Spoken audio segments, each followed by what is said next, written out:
Our next session is asking for help. Now, we've touched on this previously, but it's so important, I want to do this again. One of the most fundamental ways for anybody to succeed is to be around people that want to help them. And it is fundamental, if you're a small business owner, to surround yourself with people who want to help you. If you're a salesperson, it's also similar. It might be slightly different because you don't necessarily have as many challenges as a business owner, but if you can surround yourself with people that will help, it's easier. So getting comfortable with asking for help is so important. So let's have a look.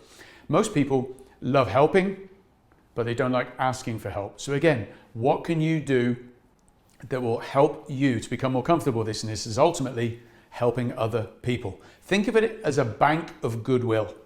If I look at you and our relationship here today, if I do you favors, if I buy you a coffee, if I buy you a meal, if I give you a lift to the airport, if I pass you a client, everything I do for you is like me adding money into a goodwill bank.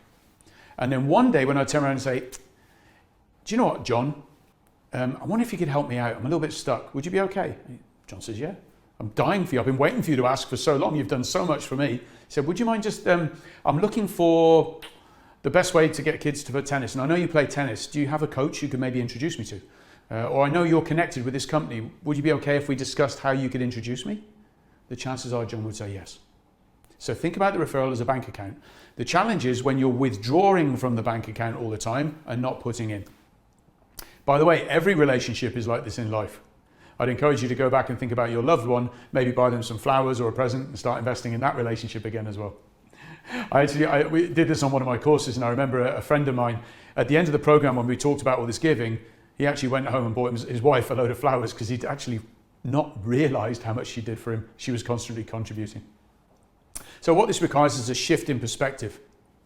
Let's surround ourselves with other people. Can you imagine how easy life would be if every person around you was highly connected, wanted to help you, and you all wanted to help them?